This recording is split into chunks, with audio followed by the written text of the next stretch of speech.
and it's day one and you walking in there on the first day, man, you in there, man. But you feel something. It's right in here, man. And it's screaming, and it's yelling, and it's saying, release me.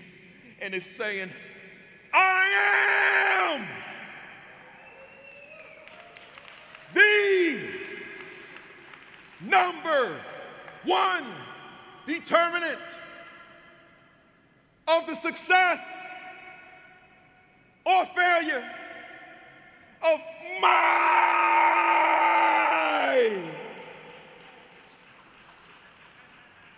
students. Hey, y'all, when you get back, kick some butt, and I'll see you in the winner's circle celebrating your victory. Let's go! Let's go! Let's go! Let's go! Let's go! Let's go! You got this! You got this! You got this! Thank everybody. See, so I'm reading the book, and here's this paragraph. Oh my goodness. It blew me away, blew my mind. Let me share it with you, and then I'm gonna move on. Paragraph said, when you control a man's thinking, you do not have to worry about his actions. You do not have to tell him not to stand here or over yonder. He will find his quote unquote proper place, and he will stay in it. You do not need to send him to the back door. He will go without being told. In fact, if there is no back door, he'll cut one for his special benefit. His education makes it necessary, period. And we are live. Good morning. Good morning, good morning, good morning. Welcome to week 200 of the AP and New Principles Academy. I got so used to saying 100 something, I almost said 199. It is 200. Let me see who's in the building this morning. I'm out here in Lima, Ohio, but I'm live. Let's see who we got here. We got Mona Abamolak is in the building. She said hello to my wife and myself. Takesha High is in the building. AP Patrick Lawrence is in the building. Breon Greenspan, Grace Castaneda, Marsha Poe out there in San Diego. I'm going to be in San Diego on Monday, Marsha. We got Lisa DeBose Walker, Tashika Truesdale, Principal Jacko, I see you. Welcome. We got Dr. Rella Hicks. Dr. Sheikah Houston is in the building. Arlette Johnson is in the building. Should be with us soon. Michael Benton, Otis Kitchen. Principal Otis Kitchen II. Vanessa Zeskin is in the building. Principal Tammy Taylor. Dr. Tammy Taylor is in the building. Golfar WT. Rashard Davis. Dr. Demetrius Scott is here. Central Hicks. Jacqueline Harriet should be with us in March, doing a little international flavor. Y'all stay tuned for that. We got Scott Wiley in the building. Golfar WT. Ray Lenz is in the building. Appreciate that, Ray. We got Ronald Pugh, my man, out there in Cedar Hill, Texas. Natasha Torres is in the building. Dot McKeever Jeter, or should I say Principal Dot McKeever Jeter is in the building. We got Melissa Jones Chunu. Prayers up always. Melissa Jones Chuno. We got where we at. Ray said you helped me to become a better teacher for sure. I appreciate that, man. You just blessed me. And I don't take that lightly, Ray. I don't take it lightly at all. Thank you for that. Laura Mayer is in the building. Kimberly Wilson Daniels in the building. She got a new book out. Make sure you check it out. Go to Amazon and put in Kimberly Wilson Daniel, and the book will come up. You can put it in the thread if you like, Kimberly. There's the queen. Queen of, not this castle, man. I'm in a convention center today. The queen of the castle back in Jersey City. There's my wife, Kimberly Broughton Kafele, is in the building. She said 200 strong. Good morning, folks. Kudos to my main man. Hey, you know, she won't hear me screaming I'm on fire this morning because like I'm in this convention center, and then there's this hotel like right outside this door, and if I scream fire in here, they probably had the fire department down here, and then if it's not a fire in here, then they'll probably throw me out this door in front of me. So we just going to keep that mellow today. We got Lysandra Brackens in the building. We got the good Dr. Melissa Nolan Chester in the building. She's down here in Lima, Texas as well. Hey, Dr. Chester, how you like that snow in the morning? You ain't used to that up down there in Florida, are you? September Devon Vance Daniels in the building, Tony McClenny. And I should say to my wife, not enough snow to keep me stuck here tonight, Kim. I'll be home. Sarah Elizabeth Adams, I'm getting ready to shut it down, y'all. Justin McMillan is in the building out there in Colorado. You know something about snow, Justin. Bev Hill, Dr. Roz Gaskins. Where we at here? Jalila Frazier, I see you in the building. Lou Saunders. I was getting ready to say, let me close out with one of the local homies. I see Jasmine Harris, and Lou Saunders is one of the local homies. So I'm gonna close out right there with my brother Lou Saunders, East Orange, New Jersey, in the building. And with that said, let me say formally to everybody now, good morning. I ain't even bringing that as strong, man. These people would be like, what's this dude down here doing? Greetings. Welcome to week, watch this, y'all, 200. Woo! You mean to tell me I sat in front of this camera for 200 consecutive Saturdays? What am I thinking? Well, I'm thinking I'm doing my part in my lane. My lane is just like this here. That's how I change the world. I do my part in this little lane. Y'all be out here in this lane, others be in this lane, others in that lane. I'm right here. I just do my thing right here. That's all I know. Right here. 200 of the AP and New Principals Academy. And let me tell y'all something. I don't know about you, but let me tell you something. Let me tell you how I feel. You know, I ain't bringing that energy now. I'm just going to let you know that I don't even feel right doing it like this. On fire. You know, next week, man, I'm going to be like doubly loud because now I can't release it the way I need to. I need to release these flames, man. I had a week. I've been on the road since Sunday. I needed to release that. And it's a part of me. My wife, I know because, you know, my wife and I vibe like that. There's a part of me that's like, go ahead, get that out of your system. I ain't going to do it, man. I can't have no fire department here, right? So anyway, hey, y'all, glad to see you. Welcome to week 200, man. One of my guests doesn't know, but this is actually part of the questions because he started something and we'll talk about that. And I started something and we kind of did it at the same time, not knowing that we were doing this thing for leaders, two very different platforms, but having this idea of doing something using this. And then in his case, beyond this, but we'll get into that. So, first, my shout out to Cherokee Academy Charter School in Gaffney, South Carolina, under the leadership of Dr. Lindsay Walker. This is all my visits this week. Shout out to Sullivan Middle School, Rock Hill, South Carolina, Dr. Jacqueline Prasinski. Shout out to El Paso ISD. That's ISD in Independent School District out there in Texas. All the principals, all the department leaders, shout out to them. Shout out to Lima City Schools here in Lima, Ohio. Had the chance to spend the morning with the assistant principals yesterday. And shout out to the Jagna movement here in Lima with the Black History program they're doing under my man, Emmanuel Curtis, doing big work here in Lima, him and his team. And they're out there now. I come on and do a keynote at 1:30 after this. So shout out to all of them. What a great week. Welcome to the first timers. If you are a first timer, you missed 199 sessions. So you got to go to the AP and New Principals Academy YouTube channel and binge watch, right? Just watch them all, man. I promise you there's nothing in there that's not going to help you getting from point A to point B, or even just taking your game to another level. So make sure that you subscribe to the channel. We're at 20,300 subscribers, so I'm blessed by that. But let's get it up to 25,000 subscribers. So subscribe to the channel and then watch all them videos. And that's inclusive of the 5 videos I just posted called So You Want to Be a Speaker, a Professional Speaker.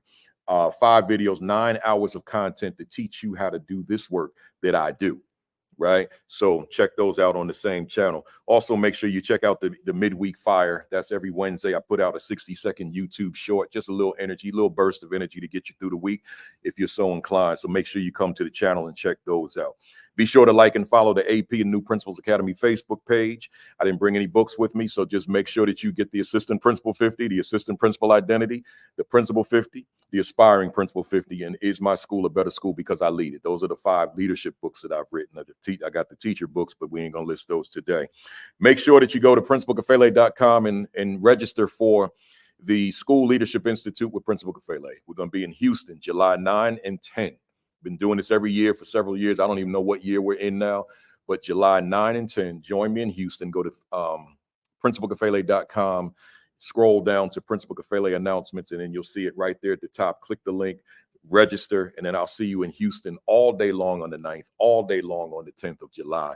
And we're going to talk leadership. The topic, what is my value to the teachers that I supervise instructionally? So, you know, I've done this as a 3-part series on this platform, but that's just video stuff. Now we're going to bring it live and in person and have dialogue with you and really break it down, really unpack it, right? So join me in Houston. Hit the share button, hit the like button, hit the retweet button, whatever platform you're on, let someone else know, tag somebody. Also, tag them leadership groups on Facebook. Let folks know we are here. We are in the building. I got 2 dynamite, extraordinary guests coming up. Let me give you my monologue real quick. My monologue is, I wrote something, but I'm not going to do it. My monologue is called, it's a number, 200. That's my monologue, 200. All right. So what I was going to talk about, we'll talk about it next week. 200. To do something, realize, folks, I'm talking about the word commitment when I say 200. To travel the way that I do, to be on the road as often as I am, 3 days a week, 4 days a week, 5 days a week, weekends, it's a lot. I got a plan for each engagement. It's not like you just pop in and like, all right, I got my stuff, let me just wing it out here because I know all my content. Now, I got a plan for each audience because no 2 schools are the same. No 2 schools have the same sets of needs. So I have to plan for each one. Then I got all this administrative work, contracts, invoices, vendor applications, W-9s. I mean, just stuff. Then I do my own writing. I still write books, still write blogs, still write articles. I got a 1,400 worder due to NASSP in a few days, and I haven't even written the first word. I got all that to do. And then this platform. This is not getting up on Saturday morning and let's go.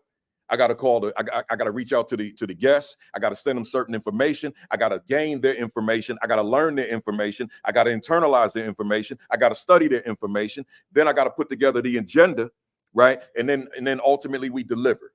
That's 200 consecutive weeks of that. Of course, some of the days I go solo, but I got to plan those. That's more planning than when I got a guest. When I got a guest, I can sit back and listen to them, just ask the questions. When I go solo, I got to run my mouth for 90 minutes to 2 hours. So I have to plan that. And I can't replicate what I did in a previous week. Every session got to be fresh, new. So that's commitment. Oh, and by the way, I don't get paid for this. I don't get a dime for this. I don't get a cent for this, nor do I want one. Some of y'all be asking me, can you cash at me? And I tell you all, no, don't cash at me nothing. I'm not telling you my cash app, right? Because y'all be asking me, sending me the inboxes and all that kind of stuff. Can I bless you, Kafele? No, I don't want money, right? All I want you to do is come on here, internalize the information, and then take it back to your job. Take it back to your leadership, right? So I'm saying all that to say this. That's commitment. 200, and then the 4th anniversary is May 4th, and that'll make 4 full years, right? Commitment, dedication to your craft, to your work, to your dream, to your goal, to your mission, to your purpose, to your vision. You got to be dedicated to it. You got to be committed to it. You've got to embrace it. You've got to own it. It's got to be yours, and you can't let the distractions come in and deter you from your mission. This is part of my mission. So ain't nothing going to stop me. Nothing, anybody. I'm here to speak an engagement. But I'm the keynote speaker. But I'm doing this. And then as soon as I shut this down, I walk on a stage. But I'm prepared because I'm committed. And that's my only point this morning with this. Hey, somebody, I left my mirror in El Paso. I'm so mad. I put it down and I didn't put it in my bag. I ain't got no mirror, so I got to put my hand up. I got my mirror up, somebody. What is your level of commitment to your professional growth and development? What is your level of commitment to your dream, to your idea, to your purpose, to your mission, to your vision? I got my mirror up. What is your level of commitment to yourself? Sometimes we commit to others, but you got to make sure you don't lose sight of you. What's your commitment to you? So that's my monologue this morning. I ain't write that one. I didn't plan that one. That's just off the top of my head, man. My topic today: in what ways is my leadership making history for Black students? I'm being very specific on this one. I'm not doing students today. We the last Saturday of Black History Month, and I said I'm going Black on this one, right? What is, because I bet you everybody out here on this call, you have some level, some percentage of Black students in your school or district, right? Could be a large percentage, could be a medium percentage, could be a very small percentage. It could be one student. Well, I'm asking you about that one student this morning. In what ways does your leadership make history for that one kid? See, for that one kid. I was in a district last summer, and they told me, they said, we only got 8 Black students. I said, okay, let me let y'all know from the top. This is all administrators. While I'm in this room for the next 6 hours, I told them, I said, I am fighting for those 8 Black students. I said that. They threw the contract in the garbage, but that's okay. They said, we won't need you anymore. That's okay. I did what I had to do. I fought for them 8, and I bet you they still benefiting a year later, right? That's commitment too. Let's go. I got guests today, y'all. So let me get my guest up here, man. I hope I changed my background. If I didn't, I'll get to. No, I didn't. I'll get to it. Hey, folks, colleagues. Yes. Good morning. As I change this background. Good morning to you, Principal Jacko. I didn't see you, so good morning to you. Good morning. Good morning. Yeah, good to see you. Good to see you. And my brother, Dr. Dennis McKesey, glad you're in the building as well, man. We here. Absolutely. Hey, Principal Kafele, I know, listen, I know people don't normally come on your platform and hijack it for a couple of seconds, but if you allow me to do something. See, yes, you said, I know I come on here on Saturdays and you start your show with I'm on fire, right? That's what you do. Yeah. But since you can't do it, I'm gonna ask everybody that's in the chat, do me a favor, throw your flames, throw your fire emojis in the chat. Let our brother Principal Kafele understand how appreciative we are that he, for 200 consecutive Saturdays, has done this not only for those who are in attendance, but for those of us who weren't able to make it every week because we was able to see it on Facebook and other places. So please do me a favor for the next few seconds, y'all. Just drop as many fire emojis in the chat for our brother because he deserves it. You can't say you on fire, but we gonna say it for you, brother. You on fire. I appreciate that, man, because you don't know how it's like my ritual, man. I got to release that on Saturday, and that gets my week started for next week. And it's bottled up inside. Maybe when I get outside of this facility later on, I'll just scream, right? So because I got to release it. Absolutely. Well, again, I just want you to just take an opportunity, man, and just absorb all of this because you are one of those people who really blaze the trail for us. And so please just allow these people just to show you the type of love that you deserve, man. And I swear, I won't hijack it no more today. This is a must. You good, man. And I see, man, that fire hasn't stopped yet in that thread. See that? There you go. I'm seeing all 4 platforms. And you know what? And what I'll say from another perspective, you can't block your blessing that people want to bless you because when we bless other people, it comes back. And so if we want to be a steward of 200 by giving a percentage by $2, $20, or $200, that love offering, my brother, that you're going to help bless somebody. And I know when I tithe and I have no money, something just appears in a check. And so what we're going to say to you is allow us to be good stewards of this information. We pay a lot of money to do a lot of things, a lot of places. I just saw Kanye. Okay. I can bless you too, my brother. I appreciate you. Absolutely. I can't No, even we appreciate you, brother. thank you on So that. go ahead and be a good steward and let us know how to find you.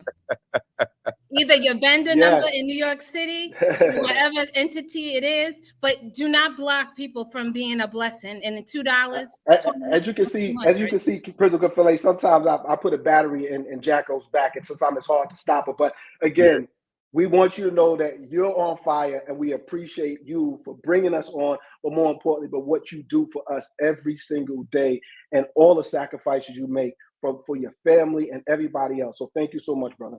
I appreciate you, and you right, Principal Jack. I know that.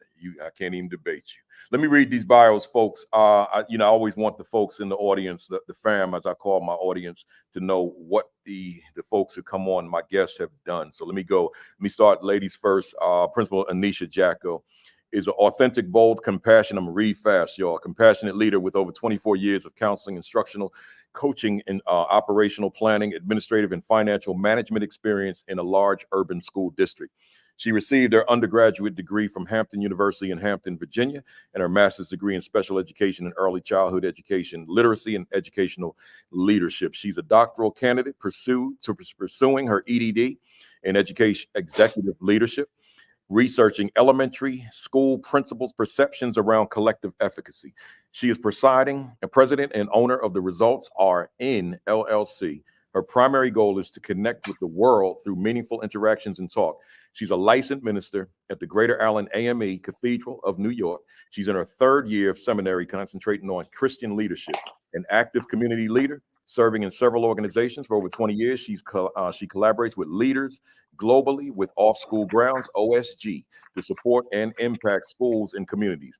She's an active member of Delta Sigma Theta Sorority Incorporated and Jack and Jill America Incorporated. She lobbies for policy amendments at the New York State Capitol with her leadership union once a year. As a proud member of the Political Action Caucus, Audacity to Speak is the first book in her series to support others to unmute and live their dreams.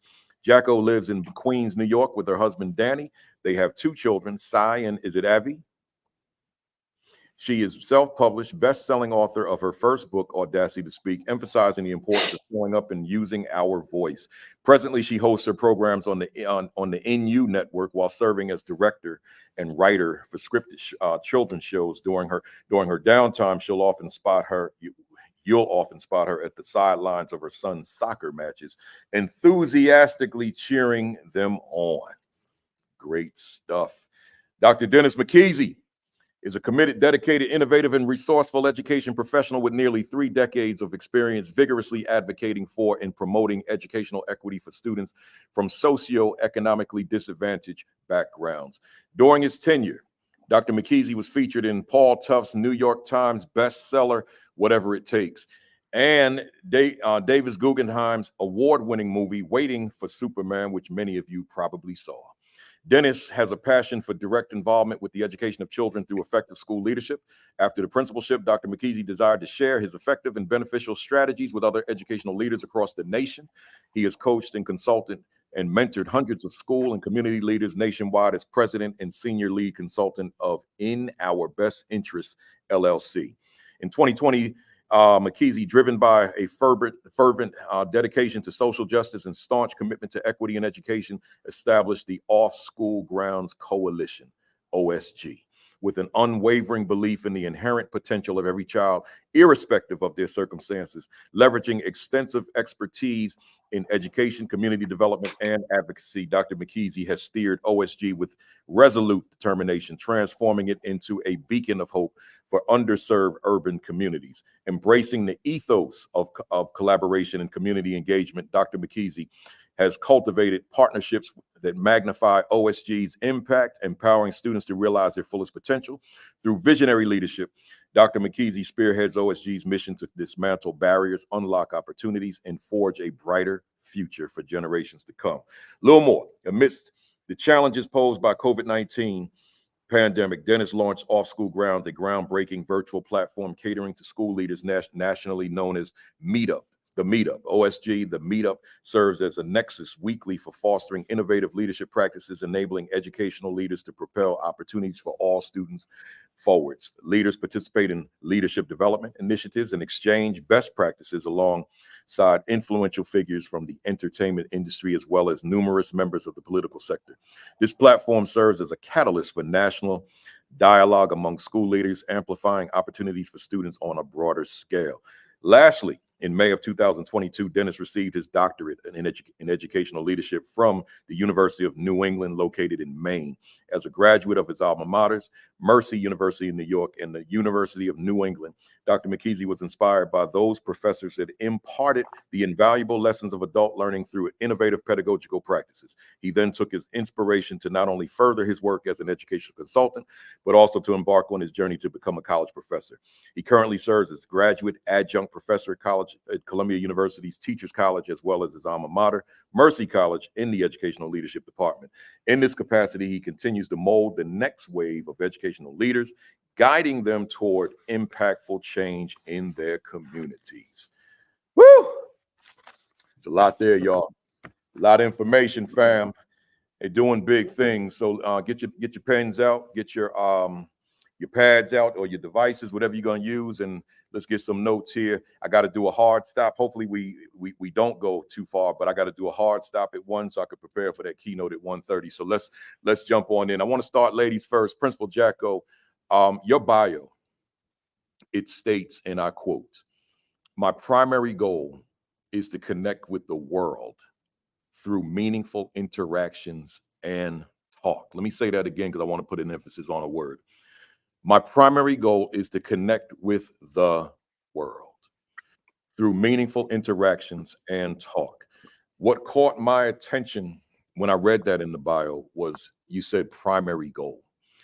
Talk to us about what this primary goal is, why it exists, and why it matters to you. Oh, wow. Well, first, thank you for this opportunity. To answer your question, my primary goal would align to 2 Chronicles 7:14. We are called to do work, and in a dream before the pandemic, a lot of us sometimes have an anointing that has been placed on us that we run from. And at 18, I knew that there was something for me to do, but I wanted to, be part of the world and be normal. When I talk about primary goal, we obviously finish school, we do all these things to get certifications, but what are we really called to do? And so when I think about 2 Chronicles, it speaks about being called first. And I would say my primary goal is to connect the world, because what I learned, one of my giftings was to heal and to connect. And I had no idea how that would happen. And then the pandemic hit, and we all learned that we could talk to people in Europe, Africa, or right in our own local areas. And so to answer your question, when I say the world, our voice, our calling, our anointing, our good work that we are here to do, it's not for us to sit. Our gifts are for others. And so when we have to humble ourselves, right? We're called, we have to seek, we pray, we do all those things to turn from our behaviors that come from the stories that we connect us to really truly transform our ways of being. And so to answer your question, I believe in connecting and aligning to our choices that are aligned to what it is we are called to do. Love it, love it. Dr. McKesey, your bio, I want to quote from it as well. It says Dr. McKesey was featured in Paul Tufts' New York Times bestseller, Whatever It Takes, and Davis Guggenheim's award-winning movie, Waiting for Superman, which I recall vividly seeing. Give us a sense of what was it about your leadership that a best-selling author and an award-winning filmmaker would want to highlight your work as a leader? Absolutely. Thank you for that, Principal Kafele. I think you said something last week that was very profound. When I was a principal back in early 2000, we didn't really have social media, right? We didn't have people who were walking around taking videos and pictures of the stuff that we were doing. And so for me, it was a tad bit of a struggle for being able to captivate any audience for the future, because again, we didn't walk around with cameras and videos. And so when it was happening, I had no idea of the impact that it was going to make. I really didn't. I think when an author or some director of a movie wants to talk to you, you really don't really understand to what degree you've earned this. And I don't know if it's safe to say that I've earned the right, but I think, as Jacko put it, many of us as are chosen to do this work. And I can tell you that years later, if I can go back and pinpoint an area that really made me somewhat interesting to talk to, was about my connection to the community as a whole, right? I understood that I could get the receipts, I could get my students to perform, but if I wasn't transforming the community, if I wasn't impacting those kids who weren't in my school as well, then I definitely wasn't doing the job, right? And I feel that when you are a school leader, you have to push beyond the conversation about just being an instructional leader for your building, but being an instructional leader for the entire community. You got to go beyond just trying to keep your students safe, but keeping the community safe.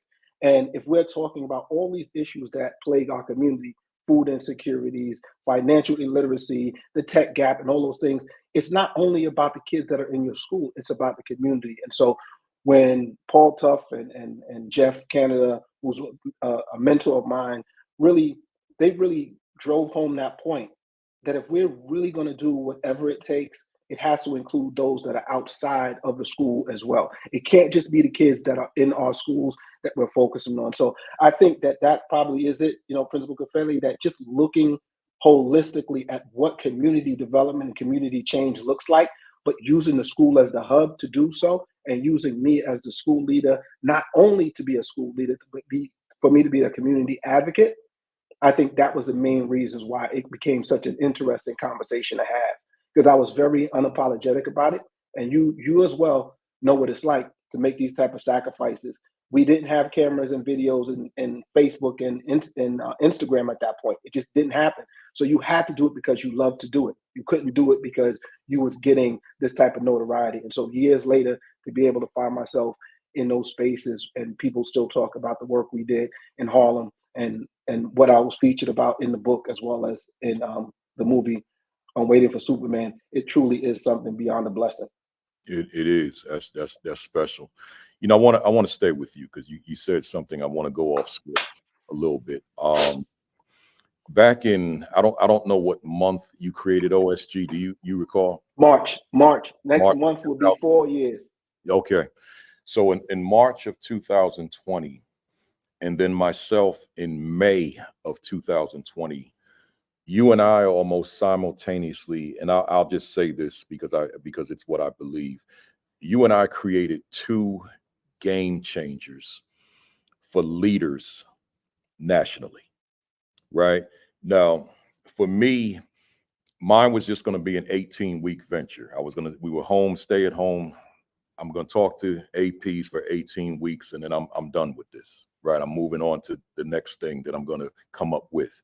Not knowing, somewhere within it, I said, wait a minute, there's a lot of people watching this, right? Or watching the videos. So I stayed with it. But then here you are right over the bridge in New York City, and you come up with this idea of off-school grounds, which is Off School Grounds Coalition, OSG.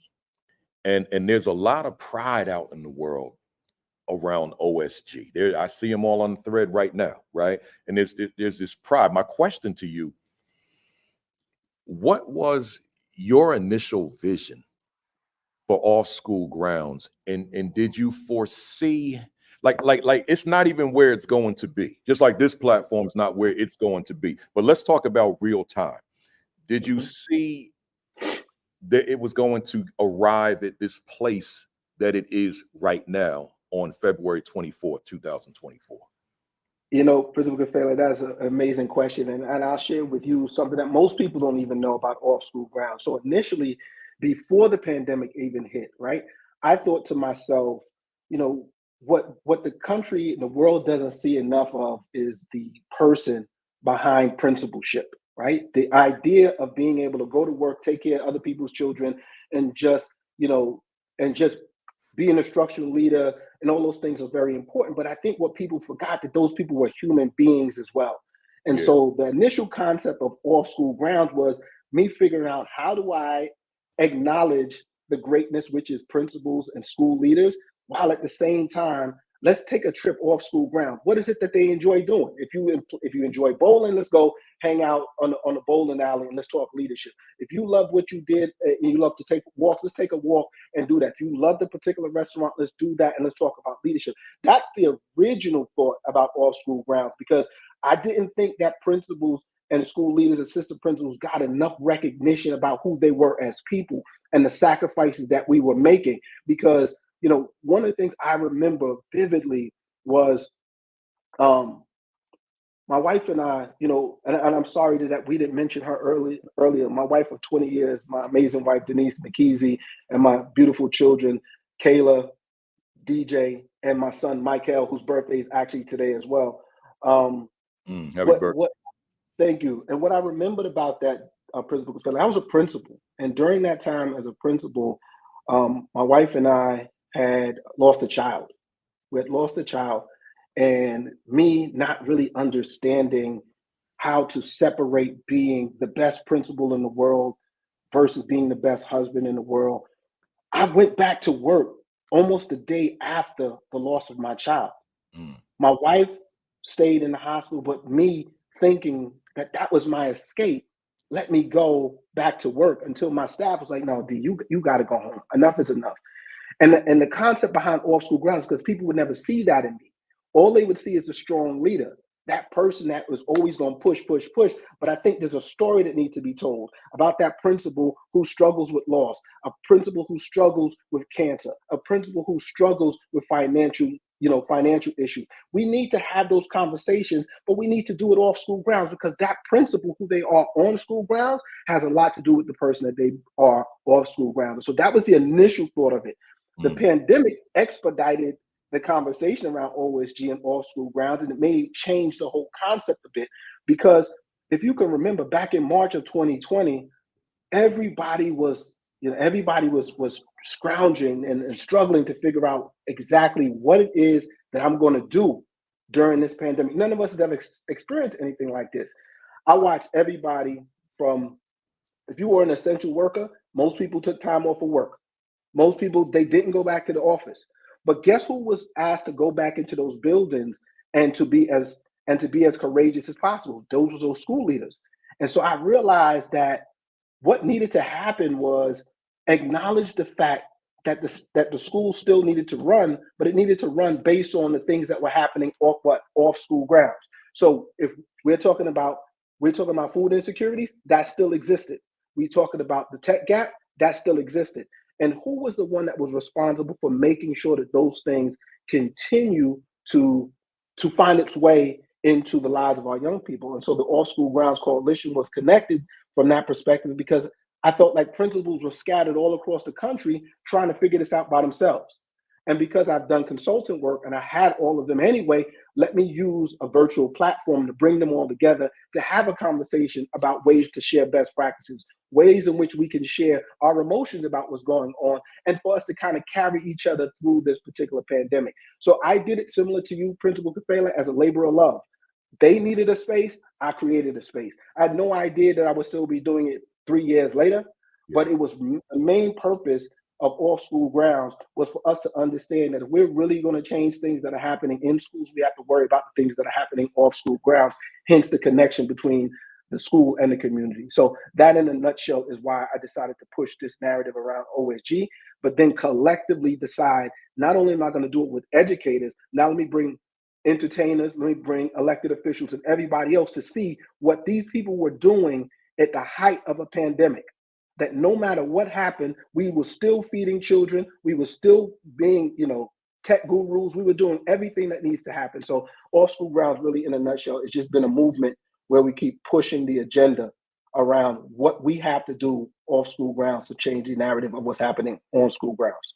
And you said something that resonated with me. Before I go to you, Principal Jacko, let me just say this. You talked about folks, politics, whether it be government, whether it be entertainment, whether it be whomever, community folk, understanding the role of the principal off school grounds in the midst of a pandemic, right? I think about, and I talk about this pretty regularly, that there's a lot of folks outside of education that have no idea what the principal does despite a pandemic, right? It's what they saw in a movie, what they saw when they were a child, which means they didn't see very much in terms of what the principal does. And then you've got people in the building that don't know. So if I'm principal, but I'm deficient as a instructional leader, then I got staff that really don't understand that role of the principal.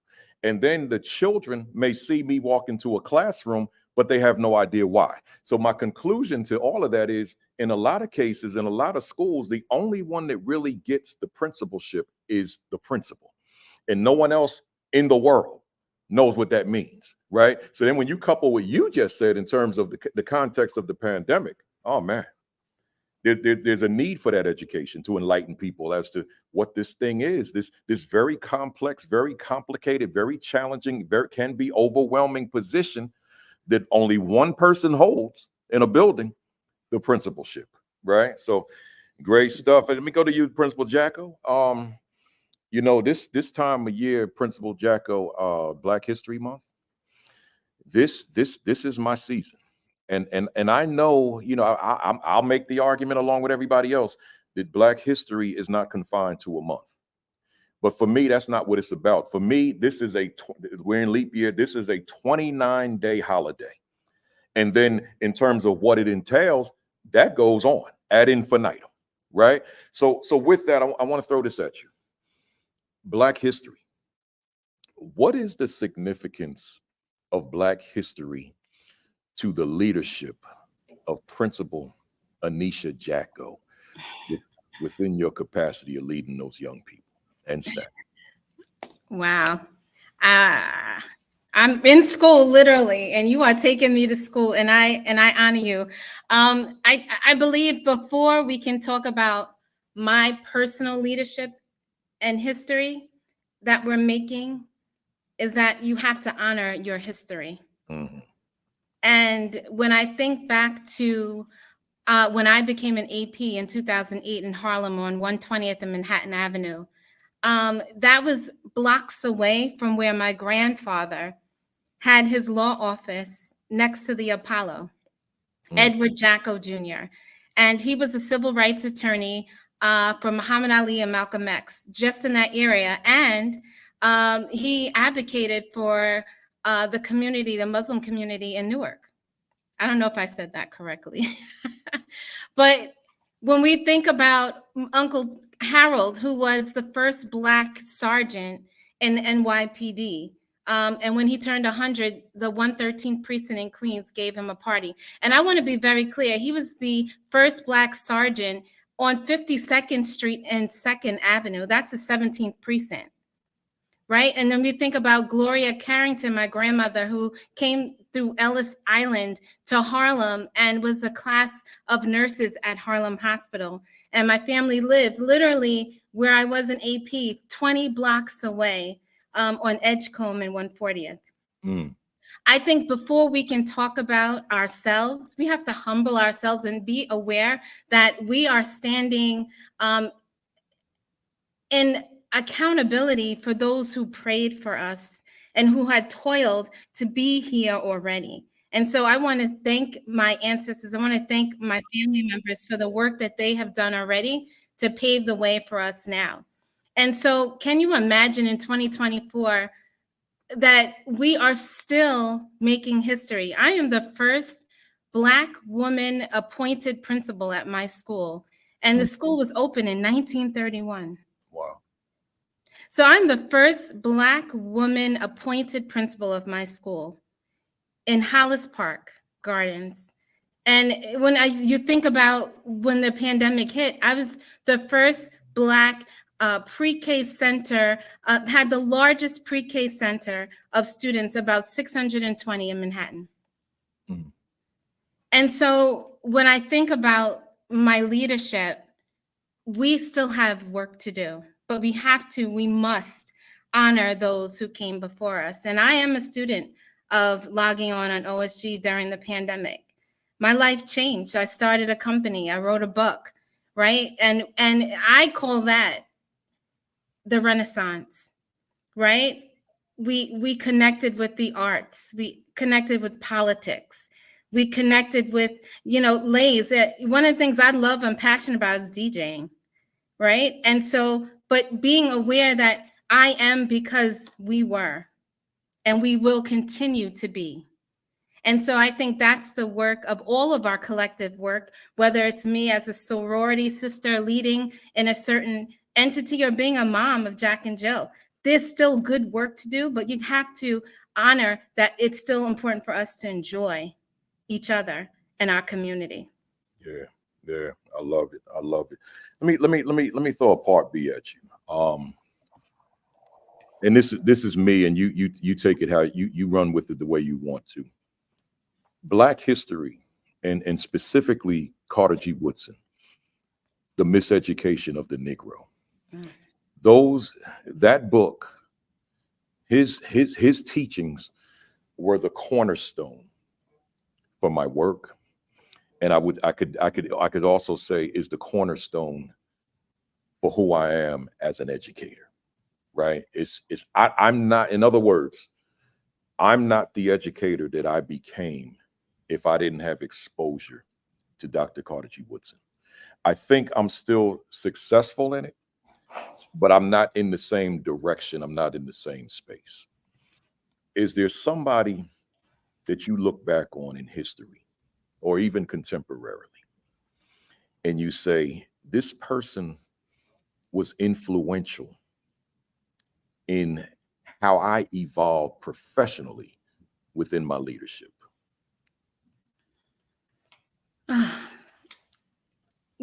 Just to honor you, when I think back to an email from 2010, I sent you an email. You did a talk in Harlem at how to engage boys. And so I would take you along with Dr. McKesey, which I would call Bishop, and currently I would say my pastor, Reverend Elaine Flake. If I was to put you all together, I would say from your work, excellence, Booker T. Washington says that excellence is do a common thing in an uncommon way, right? And the work that you did back then in spirit of Carter G would be, you can't teach a hungry child, right? And so what are we feeding our children? Yes, we connect to Lights On. Yes, we connect to Amon Ra and knowledge, and we connect with the Ians of the world, right? But we need to keep the main thing. We need to make sure that our students are literate. And so when I think about you and engaging our boys, so what are we teaching them? And I think about Dr. McKesey, thinking about our communities. What are we feeding our children? Are we creating a place where their needs are met? Thinking of Maslow hierarchy needs. And when I think about Reverend Elaine and her being the first woman in AME to lead our church, are we gifting? Are we working within our gifts? And I think our main collective goal needs to make sure that our students are leaving our schools in kindergarten being literate. And when I say literacy, I'm speaking about how we speak, how we read, how we write, and how we listen. And so I think when we think about Carter G. Woodson 2024, I would say, what are we teaching our students? Are we making sure that they're digitally fluent? Are they financially fluent, right? Because the world is changing. And if we are going to be in this nexus of next steps, we have to honor the work that he led for us, but to take it to the next level. Are we writing books? How are we documenting the things that we are doing? And so I think that has to be the work. And so I would say I have multiple people to answer your question who would be that, I would say, that North Star for me. But then that goes back to, so what am I willing to do? Mm-hmm. Right? I can't call them when I'm in the thick of what's happening. Like, what is it that I'm doing? And I think that's the work as a leader, is to then now cultivate and love on our teachers who are on the front lines in front of our kids. And so I would say to you both, yes, APs, yes, leaders, but we have to pour in to our teachers as well. I love it. I'm gonna throw the same question at you, Doc, but I want to say this because you mentioned DJ, and you referenced Lays, who's here, Lays Elliott, and I want to say this, and I want to get both of your thoughts. The DJ, I'm not a DJ. I wish I was, and my wife is on here now, and she could tell you if I could do life over again, I would have been the resident DJ at Club Zanzibar in Newark, New Jersey, right? but here's the thing. When I studied a DJ, there's so much that you could take from the DJ and apply it to school leadership. Because see, the DJ, and I know Lays and others will understand this, the DJ is a very powerful entity. The DJ can cause a club to be closed down permanently.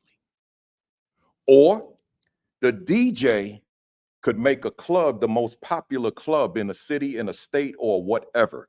But the DJ can also shift the mood, or watch this word, the culture or the climate of the club. So now we in there, it's been a tough week, a tough Friday, but the DJ knows what record to put on and how to mix it in and what to mix it with to get you to forget all the challenges of the week. Well, tell me that's not leadership. Amen. A DJ knows how to move the crowd. That's what you're saying. And it's a ministry because you're connecting with the people. Listen, I told Lays that when that certain song play on, I'm out. I'll see y'all later because I already know. Yeah. Right. But that's the work, right? And you got to know your people. And so to answer your question, what does leadership say and impact in history? My question then would be, what do the people say I am? Who do the people say that we do? And that's the work. Yeah. Yeah, I love you. You want to chime in there, Dennis? Yeah, absolutely. You know, Lays Elliott, that's my brother, man. You know, you're right on target with this. When I was starting OSG, I realized that the one thing that was needed to happen is that it couldn't be just an ordinary Zoom conference where people just come in and sit down and listen to me or listen to other guests speak about education so much. But we wanted to bring the we wanted to bring the entertainment aspect to it too. And if you know our brother Lays Elliott is 30 plus years in this business of hip hop and music. And so I was like, yo, bro, here's what we're gonna do. At 3:30 to 4 o'clock, what I need you to do is I need you to set the tone for the meetup that starts at 4. Like I need you. And Lays will go into the zone by himself, Principal Kafele. He'll go into the zone by himself, like he don't hear nobody. For half an hour, he'll play music every single Thursday. Every single Thursday, Lays will play this music. And then by 4 o'clock, when everybody's in the room, they come in and they know something had happened. But if you wasn't there at 3:30, you didn't know what Lays did. So that what he did by setting the tone was important. But I think it's the same thing what happened with educational leadership. If we're talking about creating change, whether you're changing the atmosphere, changing the community, changing the test scores, it happens with leadership. Somebody has to take the lead and say, it is my responsibility to make that change, right? And I think about what you asked Jacko earlier about Black history. And I had wrote something down. I had also put it in the chat, Principal Kafele, but I'll just read it real quick because who we mentioned as people who helped us through Black history during this Black History Month to get to the place where we are, I think it's time for us to not only talk about it in February, but throughout the year. So I wrote it this way. I said, Black history is a story of resilience, resistance, and achievement of African Americans and people of the African diaspora. It encompasses their contribution to culture, society, and progress throughout history, often in the face of immense challenges and systemic obstacles. I can take out Black history and put Principal Kafele's history, Dr. Lorraine Monroe history, Jeffrey Canada's history, people that I know have influenced who I am as a school leader. And I know oftentimes, Principal Kafele, people may come on the platform or people go on other people's platform and discuss or mention people like yourself in a way that may not seem authentic. But I want you to know, as somebody who's followed your work for as long as I've followed your work, the man that I've become, the educator that I've become, the consultant that I've become, the voice and advocate for educators and for young people it has a lot to do with what I've watched you do over the years. And so when I think Black history, you and I talked about this earlier, about everybody hears about the resilience and the resistance and the achievement, but a lot of people don't hear about the obstacles. And one of the things that I know you and I have had an opportunity to sit down and talk about was some of the obstacles, some of the hurts, some of the sacrifices that we go through trying to be what we need to be for everybody else, right? Because sometimes people are just going to hate you because your message is of truth. So when I think about Black history, it's no way that I can mention my success in this work without talking about you, Jeffrey Canada, Dr. Lorraine Monroe, Dr. Peter McFarland, amongst others, for the work and the contribution that you all have made in my life. The Marcus Jacksons. Listen, Principal Kafele, I met Marcus Jackson and you pretty much at the Black Educators Rock Conference. Yeah. I mean, that was my first time meeting you. And for people who don't understand, in my office right now, I have just awards and certificates all over the place. But I got one here that means the most to me out of everything that I've ever received during my career, Principal Kafele. And I don't know if you remember this. Yeah. I don't know if you remember this. Oh, yeah. Black Educators Rock. Last year, I was awarded Absolutely. the Transformational Leadership Award. The Principal Kafele Award is what they call this. Yeah. Back in the Black Educators Rock Conference. And I can tell you, out of everything that I have in this office, this work right here means the most to me. Man. Because I know the sacrifices that you made. You and I had the conversation. And for me to be the first, but for you and I to actually have our first conversation during this rock conference last year, meant the world to me. And in case you didn't know it, this is something that you can memorialize for the rest of your life, going back and forth onto this video and know that if everything that I've ever accomplished, this is the most important thing that I've ever gotten in my life. Wow. And this means a lot to me.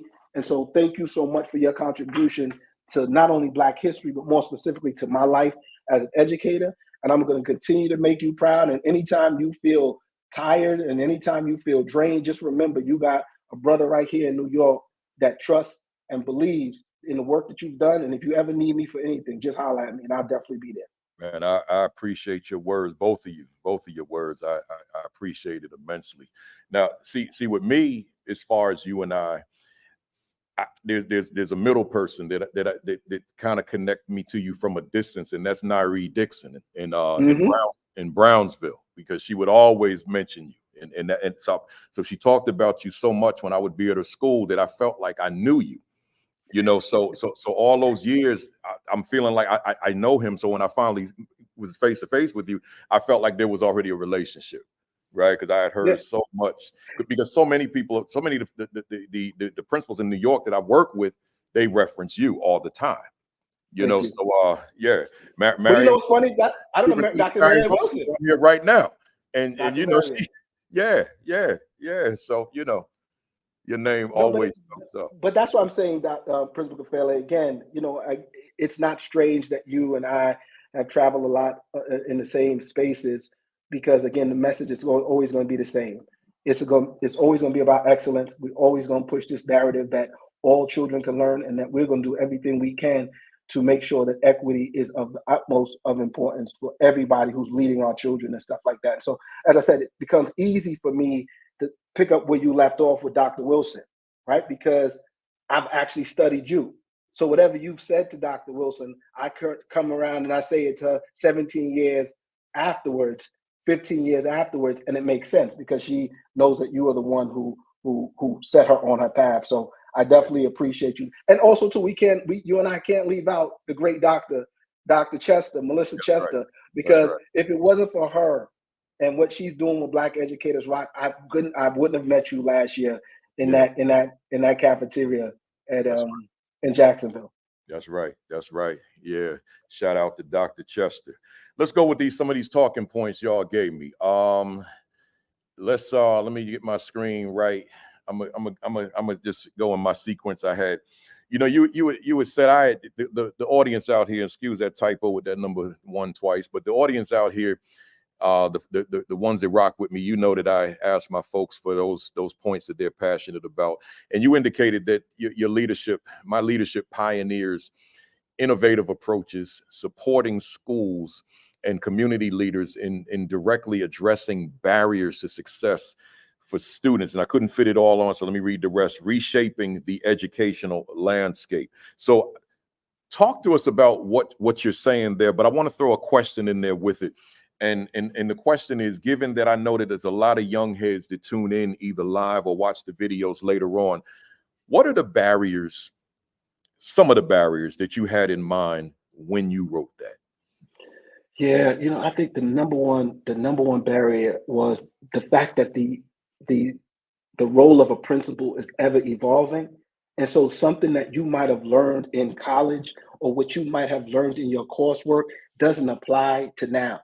I think when we talk about being able to be a principal during the pandemic, that world looks different, right? It's not just simply being a principal. It's not only being an instructional leader. It's not only worrying about now the idea of keeping kids safe has a whole nother level of definition to it that it didn't have before.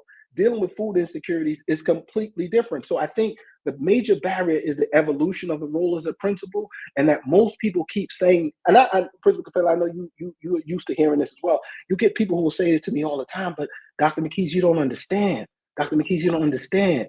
Yeah. And I have to say to them, unfortunately, I do understand, because this role has evolved every single year. Matter of fact, several times a year since I was a principal, right? And so I understand that sometimes those barriers of not being prepared is what people are most upset about or hurts the most.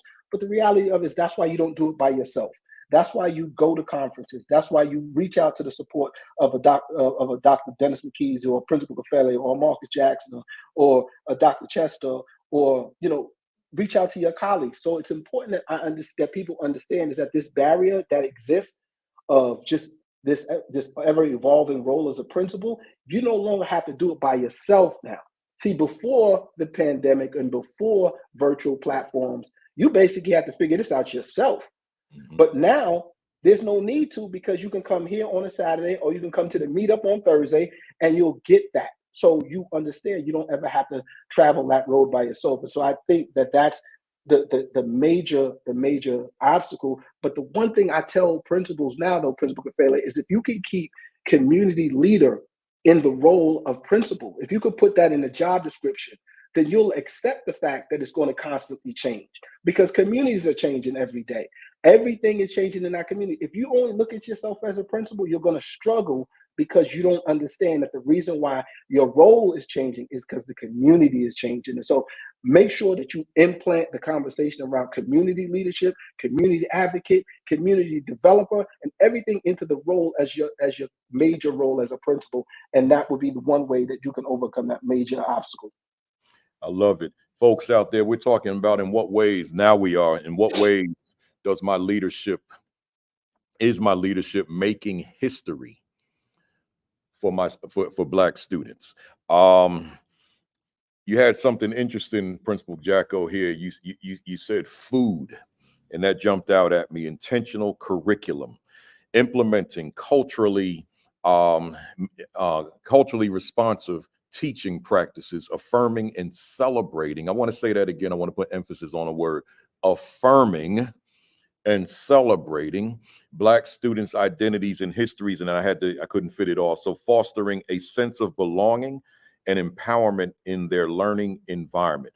I want you to speak to that, but I threw a question in there with it. And the question was, when you say affirming, what does affirming Black student identities and histories look like? Because if I'm at a place doing a seminar and I talk about affirming Black student identity, celebrating Black student identity, invariably people in that audience are going to ask me, what does that mean? What does that look like?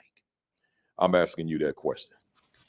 Thank you. I would begin thinking about Dr. Woodson and what it was like for him getting his doctorate from Harvard. Yeah. Right? And starting from my own behavior, I want to be mindful of not showing up as a leader in my trauma. And one of the things to be thoughtful of is that I am a New York City student who didn't have a teacher who looked like me until I went to Hampton. So I want you to be very clear about spaces. Yes, you're in honors classes. Yes, you're in the best schools. But when we think about affirming, how do I see myself? How are you speaking life into me as a student? And as a leader, I believe it's important for our students, our community, our parents to be able to see themselves. What does that look like? Yes, we can give our students access. I had the last name Jacko. My first name Aneesha. I had multiple vowels and digraphs in my name. Every morning, I put my face to the TV for Romper Room, and she never called my name. Then, yes, we had access. We went to Disney in the 80s. And at the end of the ride, when you get a nameplate or something personalized, they never had Aneesha, so I had to buy Nicole. Oh.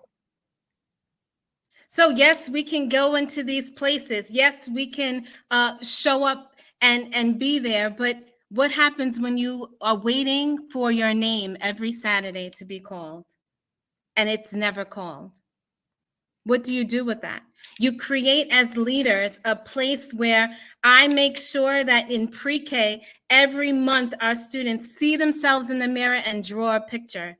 And now we watch the trajectory of our readers and writers at an early age show their progress, right? Then you see some of our students where 70% of my students go home to other languages than English. So when you walk into the building, you're going to see all the different varied colors and names that pop out to you with an affirmation that I am creating the life of my dreams, that I make decisions that are in alignment to the choices that I make and my values, right? And so to answer your question, came from your talk in 2010 about how to engage our boys.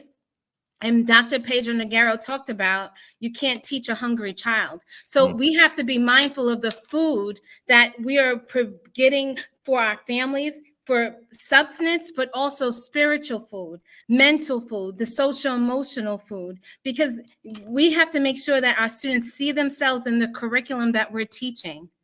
Does this honor where I am on Jamaica Avenue in Hollis and all the history that I come to school with?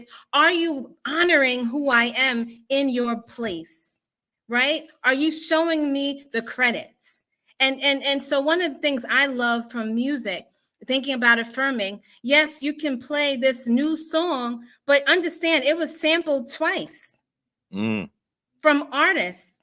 So it wasn't Jay-Z wasn't the first one. Then you go back to Glenn Jones. Then you go back to all these different artists that we are all connected. And so when we take the time to study where we are, one of the things I learned from race and equity conversations with Elena Aguilar, she begins every session with understanding whose native land are we on. And understanding that it's important for us to affirm who we are, because when we honor who we are, we show up as our authentic self. And now I'm ready to be on. I'm ready to thrive. And so for me, I am aware that I didn't see myself in school and my teachers didn't look like me. They didn't like me. They made fun of my name. right? I went to the supermarket, saw my name, Jacko, all over the place. Thank you, Michael. But that's what I'm saying. That we have to come to spaces where we see ourselves and understand as leaders, when we go back to school on Monday, does your environment speak to what your vision is? Because environment is a second teacher.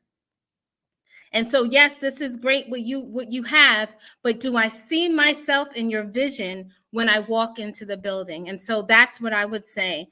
What is your flavor? How does it show up? And that's what I mean by food and affirming spaces.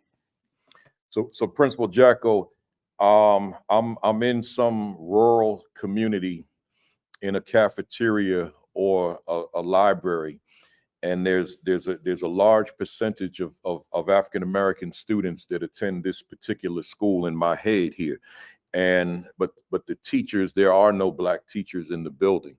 So here comes Principal Kafele, or here comes Principal Jacko to do this workshop.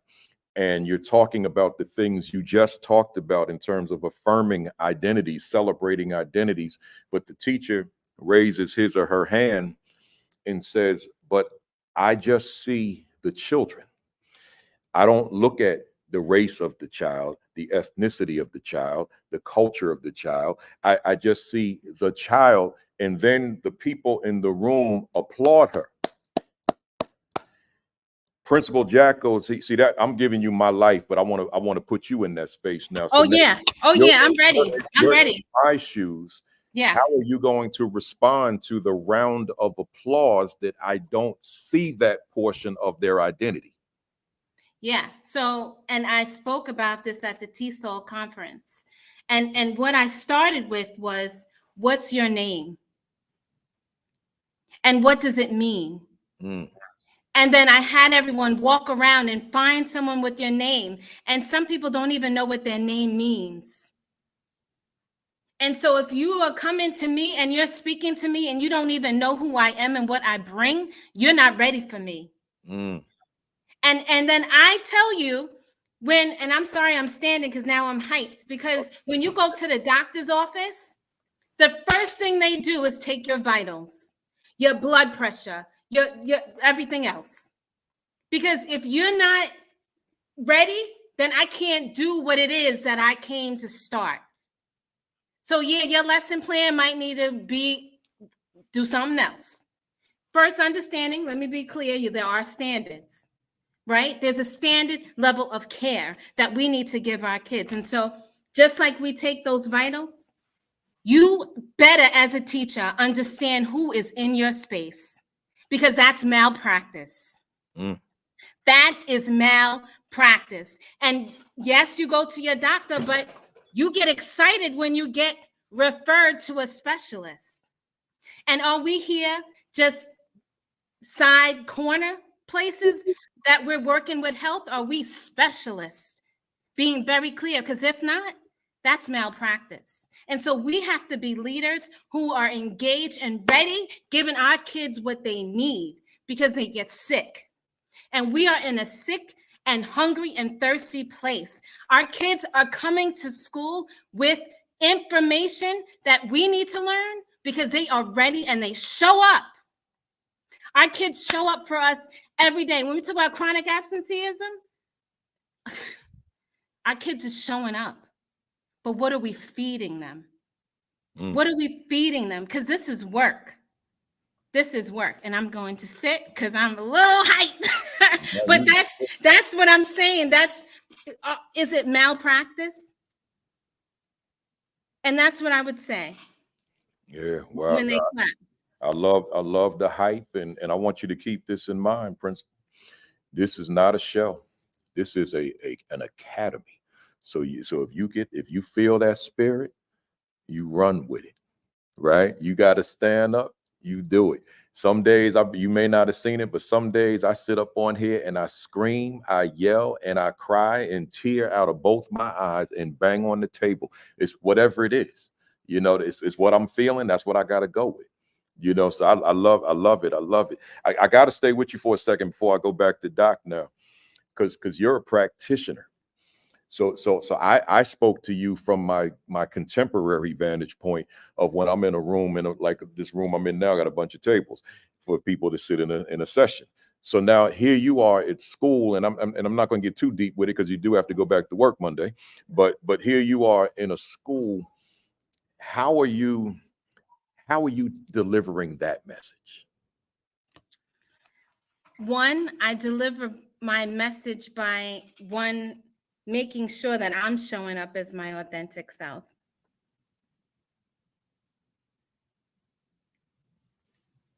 And that starts with me.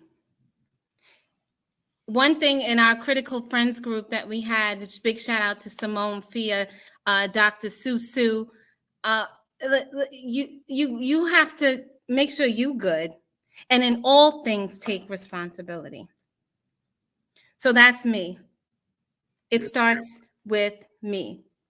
Starts with you. I love it. I love it. You know, that word authenticity, I just can't talk enough about it. I know, and I don't mind admitting this publicly before as I transition back to Dr. McKesey, but I know that as a teacher and a principal, I was extremely authentic, maybe to a fault, right? But I'm good with that. But my struggle was my authenticity as a speaker. And I struggled with that for a long time. I've been doing this for 38 years. But at some point, I was able to break out of that and show up as me, speak as I speak, right? And then the pandemic, I was all the way out. I'm not a tie guy, but I was wearing ties for decades. And when that pandemic came, I wasn't going to sit up and wear a tie doing a Zoom presentation. No, not me, right? A tie on with sweatpants that no one could see on camera? No, I wasn't doing that. So when I got back on the road in 2021, I said, I'm never wearing a tie again in life. Not because I despise ties or don't agree with someone else wearing them. They just ain't for me. So I said, I'm not walking on these stages and these platforms and these ties no more because it's not me. I'm dressing for the audience. Let me dress for me. I can't wait to get on that stage this afternoon and rock this Chicago American Giants Negro League team, which was managed by one of the best players to ever play in the Negro Leagues and is in the Major League Baseball Hall of Fame, Rube Foster.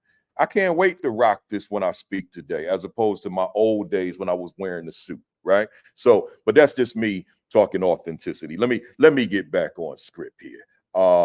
Where we at? But I think that's the point. And sometimes I get too hype and I don't answer the question. I think what last week, what they talked about with shaking the can, I'm bringing that. I can't wait to try that on Monday. He's on here right now too. Yeah, big shout out. I'm taking that. That's scholarship. It's not stealing. Good stuff. You hear that, Dr. Webb, man? Hey, Dr. McKesey. Yes, sir. You had indicated by prioritizing equity and inclusion. There's that word. Oh man, people get scared of that word equity, man. That's another part of my life, man. By prioritizing equity and inclusion, my leadership supports and empowers school and community leaders to drive historic advancements in access and achievement for Black students. Talk to us about that and explain to us that whole concept of equity and inclusion within your response. Yeah, I was, Principal Kafele, it's something that, you mentioned earlier. I mean, people who don't travel and have gone to rural America or go to places where that conversation isn't well received may not always understand. And I think there is a specific way to address those issues without, basically everybody walking out on you, because you're going to say what you want to say. You want to be unapologetic, you want to be authentic, but you want the message to still be heard, right? And so I keep pushing the narrative that we have to create environments where potential knows no bounds, right? We got to say that if we're going to do this in this school, then we have to kind of take down the walls for a minute and say, what's the world that our children are walking into? What's the future of of the workforce for our children? What are the things that we need to do? But I think my push is always towards the principal, because the question is, how much are you a proponent of equity, right? Because if you don't have it, if you don't believe it, then unfortunately there's nothing that a Principal Kafele is going to come and do, or Dennis McKesey is going to come and do that's going to change that. You have to understand the root of equity is just us being able to give all children access to the information needed for them to be successful in the future, period. Like, we can argue the point of, you and I can kind of go a little bit deeper when it comes to race and ethnicity, but the reality of it is that we want every child in our school to have access to everything needed for them to be successful in the workforce, college, and beyond, period. That's what we want to do. But I think to ourselves, when we are pushing this conversation, we do it in a way that's kind of like tiptoe-ish. I don't know if I should say this, and I don't know if I should. No, the bottom line is, this school right here, we reach for the stars. We don't go, we are not dealing with mediocrity here. We're just going to continue to push. And so my thing is, if it just so happens that the majority of our Black children are reading below grade level, then let's pull up the data so that when we say we're moving the entire school, we know we can't leave them behind, right? So that has to be the bigger concept. That when I talk to principals now, when I talk to superintendents, when I travel, these are the conversations I want to have. Is when you start putting those numbers in front of people's faces, when you put data in front of people's faces, that the majority of children in your school, which happen to be Black, are underachieving and are not reaching the mark, you now understand that equity is a conversation that needs to happen. That means our children have to learn a little different. That means the teaching style has to be a little different. That means you as a school leader have to lead a little different. Your PDs can't be like everybody else's PDs. Your professional development have to be something that encourages them to utilize the resources for them to be better at what they do. Because we oftentimes, Principal Kafele, start the equity conversation about what's happening directly in the classroom. And I say, no, let's take it out of the classroom for a minute and ask a question. Let's look at what the principal's idea of equity truly is. And are you tiptoeing around that conversation? Are you really using data to drive the conversation around equity? Because when you really see it, and we say we're moving every child, and as just using the old narrative, what they talked about, leave no child behind. The bottom line is we leaving a whole sector of Black children behind because we're not looking at data that's showing us that they are already behind already. So I think, Kafele, when we talk about equity in these conversations, we just gotta actually use real hard data on this. Let's kind of get our emotions out of it and say, let's not combine those things with data. And I guarantee you'll see there's a need for this kind of conversation to happen on a more consistent basis.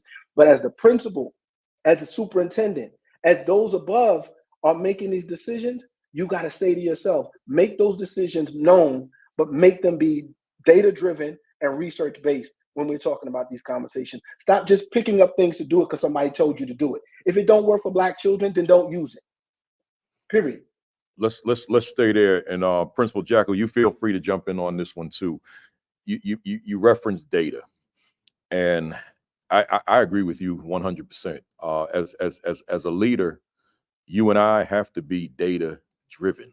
I would dare say we've got to be data gurus. And if we aren't, somebody very close to us in that building must be.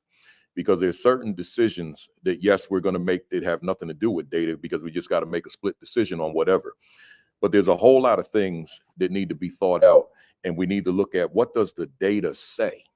What does it say? So I'm in a school, and for example, I'm in a school and there's a definite achievement gap along racial lines, right? So then my question to that staff when I'm in that room is, what, based on your data that I'm looking at in my hand right now, what is it that you're doing differently to address the needs, the academic needs of the students who are on the wrong side of that gap? Or if I'm with a room full of just administrators, or if I'm just with the administrators of a certain building, the same question: what are we doing with that data to change our practices? And in so many cases, the answer is nothing, right? We're trying to do what we do for everybody in order to make things happen for the group that's on the wrong side of the gap, instead of adjusting our practice so that we can meet their needs specifically because the data says that we're doing something wrong as it relates to them.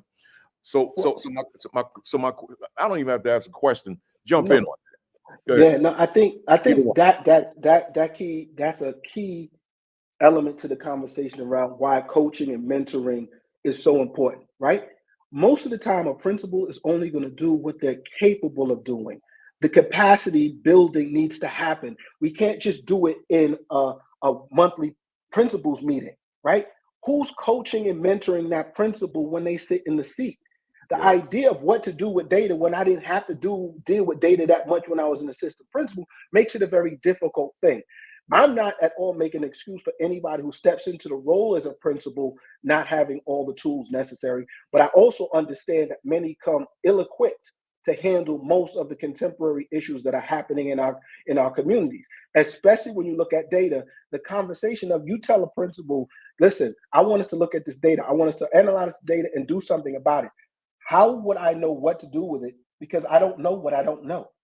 We, as even on a district level, have to get to a place where we're pushing the conversations beyond just a principals meeting that happens once a month or a principal evaluation that happens twice a year.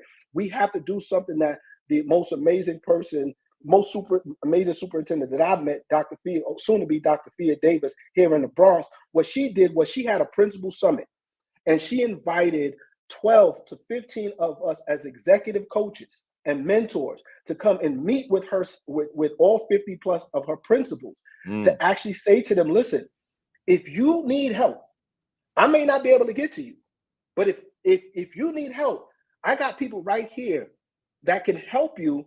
All you got to do is call on them as executive coaches. And so I think, Principal Kafele, the conversation about why is it not happening or why the data isn't moving in the direct, or the school isn't moving in the way we want it to be, a lot of it has to do with the capacity of the school leader. And unfortunately, because of the pandemic and because of the teacher shortage, and then ultimately, if there's a teacher shortage, there's going to be an AP shortage. And once there's an AP shortage, there's going to be a principal shortage. And what's happening is that people are being placed in these positions prematurely without all of the skill sets necessary to move the needle. So I do recommend that if there's people that are either aspiring to be leaders or currently leaders, if you don't have somebody that you can consider a mentor or a coach to support the work that you're doing, not your evaluator. It's different. Your superintendent can't give you but so much because he or she's your evaluator. Somebody who's truly supporting your efforts in leadership, it's up to you to find those people and listen to what it is that they have to say. Because again, I know that it's hard to be a principal when there's so much to get done. You don't know where to tackle.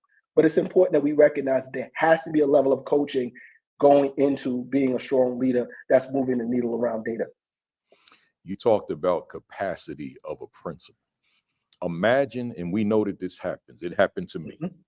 Imagine an AP who is confined to discipline, confined to cafeteria duty, confined to bus duty, those types of responsibilities, and goes on and gets the principalship job a year or two after being an AP, and that's all you know, because you didn't have the exposure. Can you imagine now this person is the principal? The only reason I was able to overcome it, because that's all I did. Those things I named, that was what I did.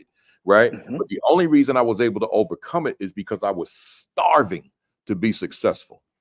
I was hungry to be successful. So I learned what I had to learn. I aligned myself with the people I had to align myself with. But imagine that one that's learning on the fly. And the Black children, since that's where my focus is today, them Black children are sitting in that classroom with a leader who's learning on the fly. And knowing how to analyze and break down data is not on the radar. Being that instructional leader is not on the radar, because all I did for the past 2, 3, 4 years is discipline kids and suspend them. So now I brought that into my principalship. That goes back to what Principal Jacko said. That's malpractice. That's what it is. And we set that school up for failure by putting that unprepared person in that position. Well, I do say this though, again, in addition to Superintendent Davis, even Dr. Wilson. Dr. Wilson is one of those superintendents that will reach out. She'll call me. She said, Dennis, I need your help with this one. This principal needs you. What we're talking about is when you get to that place of understanding what true mentorship and leadership development is about, when you become a superintendent, you already know what the needs are going to be with that principal once you sit them in that seat. That's where you look at leadership and you say that the reason why Dr. Wilson is so great at being able to do that, call you and say, come on in here, Kafele, I need you in Staten Island, or Dennis, come on in, I need you in Staten Island, is because she knows what mentorship and leadership development is like. You know, similar to yourself, I ran the gamut. I was a school aide, a teacher, assistant principal, executive director, and now I'm a coach. I'm supporting principals all across the country now. The thing about it was that I've learned every step. I've learned everything that needs to be learned in a school, so it's easier for me to be able to support somebody who maybe had just went from teacher to assistant principal to principal. I can tell them the inner workings and the operational expertise that's needed in those areas. But I do think that if we're going to push this conversation about equity and true equity in terms of leadership development, we gotta offer them something a little bit more than once or twice a month professional development or leadership development meetings with their superintendent. In the world, if I may, real quick, in the world of sports, the athlete is coached every day. Every day. But in the world of school, the teacher might not be coached for one day. Mm-hmm. But we allow that. Go ahead and jump on in, Principal. No, because I was watching the ESPN yesterday, and they were talking about the season of football, and they showed the game between KC and the Bills. And when we think about moment of silence for, when you miss that kick, you have one job. One job. How did he feel going home after that game? You got to rethink something. How will he feel for the rest of his life? That's Mm-hmm. something. And I say that because I think when we start off making sports analogies, I think that's the only profession where it makes sense to trade players. It makes sense to trade coaches. Like you match people to where they're needed, right? And so I would say we need to rethink how we, the HR perspective of our schools. And when we think about making history, I think, one, are we having the right people in the right think sets? Are we giving the right assessments to leaders to match them to the right place? And so for me, I grew up in Harlem under Dr. Mack, and I know what it feels like to have 100% 3s and 4s with Black and brown students. Okay. So I'm already with that thing. I already know what we did to get that. And so one, I think it's important when we create history is, do I even know how to do that? And if I don't, let me get someplace that's doing it and learn from them. And I think that's the part of being humble, understanding that you don't know everything, and that's okay. Right. And I think also for me, how we're making history, last year, 3rd grade, my self-contained outperformed the city in writing by 26%. Woo. Our school went 3rd grade from 28% to 60% literacy. Woo. Okay, so, and 5th grade, we have a class ICT outperformed the city 30% in certain areas. And so the work is being done. Right. And we need to shift the narrative and see where are we at? Because there are teachers who are in that work because why? They know the students, they know what they need. And we match the right resources to classes where students are going to be able to show up and show out. And I think one of the things, to your point around data, is that we have to, one, know who our students are and give them what they need. Right. And so sometimes what I'm saying to you is, listen, I know this teacher is dope at this, but I know this student is good with this person. Switch it up, put a remix, blend it. Right. And so I think that's one of the things that we have to reimagine what our schools look like and who we put in front of our students. Yeah, I love it. Let me stay with you, Doc. When I say Doc, Principal Jacko, you indicated that in teacher development, investing in professional development, professional learning for teachers on anti-racist pedagogies and inclusivity, equipping them to effectively support and uplift Black students academically and personally. I want you to elaborate, but I did throw in something here. And many non-Black educators that I encounter in my travels struggle around the idea of anti-racism.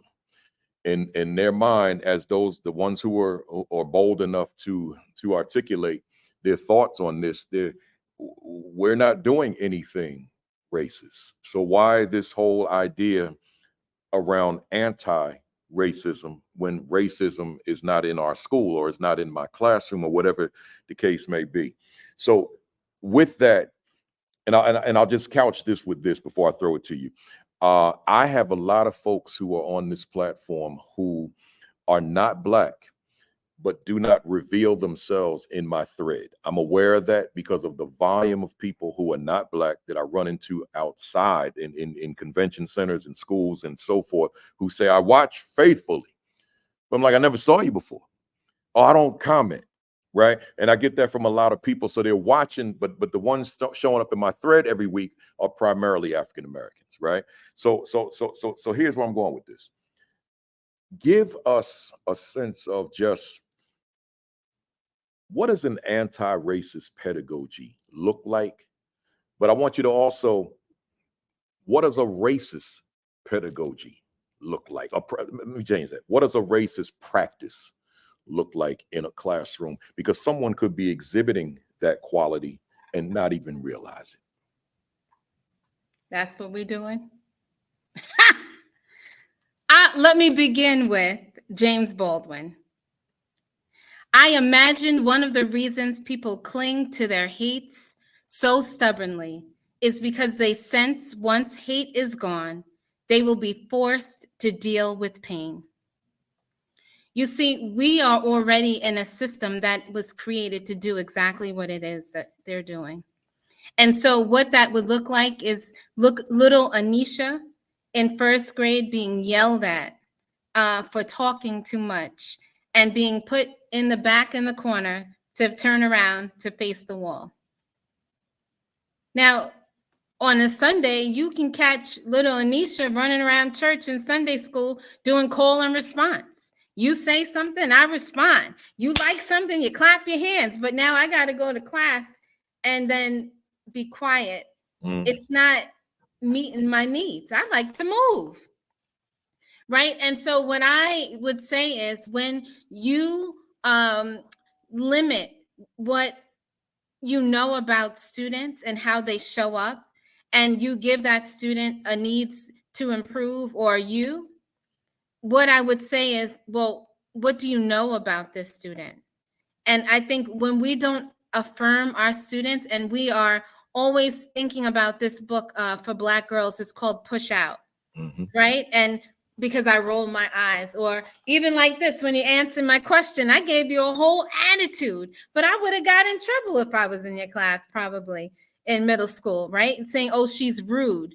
I think one of the things we have to make sure is, when we're uncomfortable, and Elena Aguilera, she talked about, the first question I ask is, what do you value? Because when we think about what you value, it goes back to your story that you're telling yourself.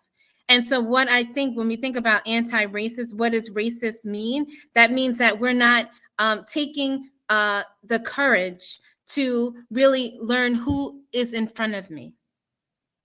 And when we think about whiteness and thinking about that my way is the only way, that we totally erase the whole history of why we have come into education, and that's for students to be able to be meaningful contributors to our world.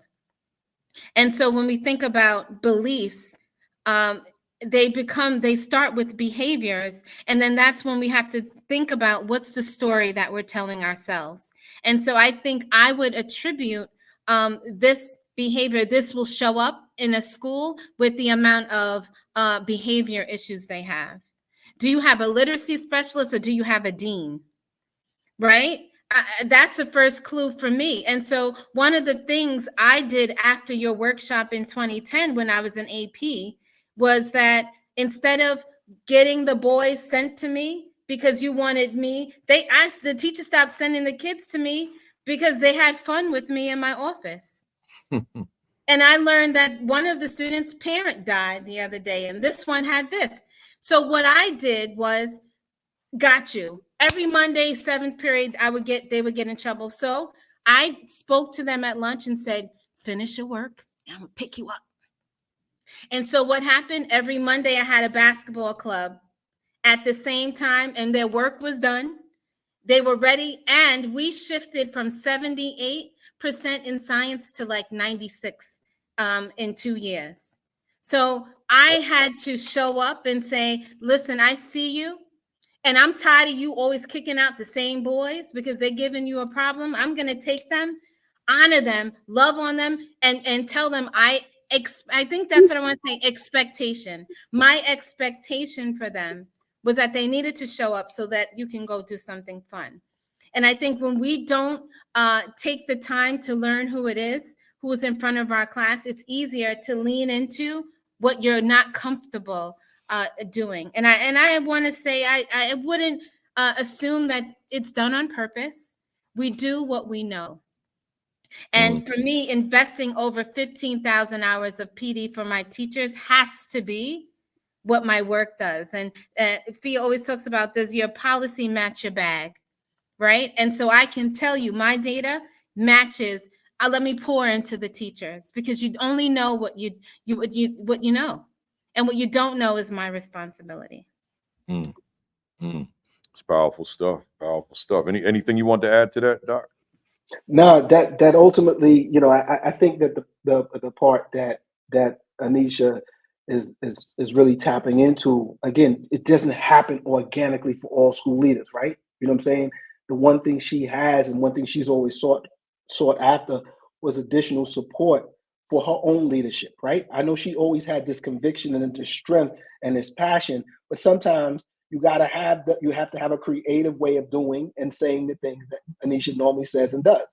Because at the end of it, we clearly know that being a principal, we can't just walk up there and say what we want and then make it happen like that. There has to be a specific way that you say it. There has to be a certain way that you're coached into saying it. And, again, when you got a superintendent like Dr. Wilson or Fia Davis that are reaching out and say, hey, D, this is what I'm thinking. Tell me how to frame that. It's important, right? Because we can't always just fly off the handle and say what we want to say. It's about getting results. And just as quickly as you can get results by talking about expectations, you can also get results going in the opposite direction when you say it the wrong way. And so I think the conversation that Aneesha is having and that she's pushing, again, is coupled with the fact that she's so grounded in her own leadership development, her own coaching, and making sure that she surrounds herself with people that can help her to understand the decisions or the things that she's about to say, and I think everything she said up to that point was 100% accurate. I just want to make sure that people who are aspiring leaders, who are in those tough situations, understand that sometimes trying to solve that problem by yourself can get you into more problems than a little bit, especially if you deal with it from an emotional standpoint. Yeah. Everything you said, it made me think, we got people in the hallway out there. I might have to close this door. Let's see. Y'all rap for a second. I got to close this door. Yeah. No problem. Can you hear? I think you hear the noise. No, we're good. We're good. Okay. Listen, we're school leaders. This is what we do. I know that's what we do. It made me think of people skills and relationships. Yeah. Sure. And like you just said, Doc, those aspiring folks out there, sometimes we have to remember, yes, we're bringing a degree, a dimension of activism into the school. I certainly did, but I'm not street corner orator, right? Mm-hmm. I've got a team in there that whatever my politics may be, whatever my social activism may be, in the workplace, I got to know how to communicate with these different individuals on that staff. And I'm saying that to the new folks out there, that's an art that you've got to really hone. How do I art? All these? I mean, art or science. I think that's a ministry. Well, I can go with that. And what I would say, and I would push you to think about, be ye transformed. And that's what it is. Like, this is our work. Yeah. And it is a ministry. And so I need you to think like that. Because you know why? Because when we connect this to the story, characters change, right? Yeah. And so now we have an actual example of now connecting you to the work. And when we get into a text to text, text to self, text to world, right? And so we need this tension. I love Lencioni's work, The 5 Dysfunctions of a Team, right? We need dissension. We need tension. We need that in order to keep going and to improve. And thank you, Dr. McKesey, to understanding that we are called to this work, but we cannot stay the same. Every day, there's something new for us to learn and to be accountable for. Absolutely, absolutely. But I'm just thinking about the wars that a lot of administration have with their staff, right?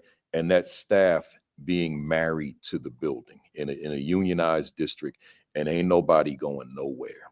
Well, if that's the case, and I'm stuck with these folks in the building that either we don't gel, the relationship is not there, or they're underperforming, whatever it is, as leader, I got to swallow some of that pride because those folks are not going anywhere. They're there.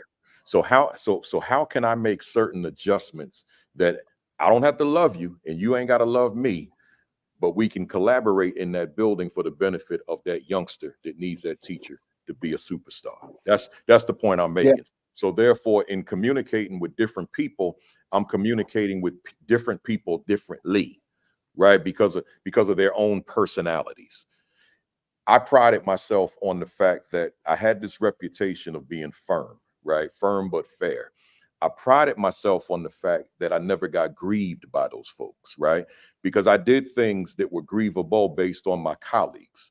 But because I had finessed knowing how to communicate with people that I did not necessarily like nor appreciate, but I needed them to be effective in the classroom, it allowed me to navigate my relationships with different people. That's the people skills I always refer to, so that I could get the results that I wanted to get, right? Because if I went in there with the attitude, I don't like you, and now I don't have that rapport with you, we gonna have a breakdown. And Jalil and Jamila, which are generic names I use for the children, they're the ones who are gonna suffer because of the relationship that I don't have with that teacher, right? I don't know. I think true. But that's powerful, though. But Jacko, here's this though, because I do think it's important that we understand that there isn't this scenario where every principal is liked by their staff, right? There's going to be people who just hate you because you're a woman. They hate you because you're Black. They're going to hate you because you're a Black woman. They're going to hate you, right? And I think the conversation about how we address those issues is about our own interpersonal skills as leaders. Are we going to be motivators and cheerleaders despite the fact that we don't like that person or we don't like how they teach, how they're treating children? The bottom line is, if you can't fire them tomorrow, you better find a way to work with them until there is no tomorrow for them in your building. And we got to push that conversation when it comes to leadership. We are talking, if people are on this call that are assistant principals, aspiring principals, if you and your relationship with your staff need some support, need some help, you got to step back for a minute and say, if I'm at 60% proficiency, if I'm at 50% proficiency, imagine what could it be if the relationship was just a little bit better.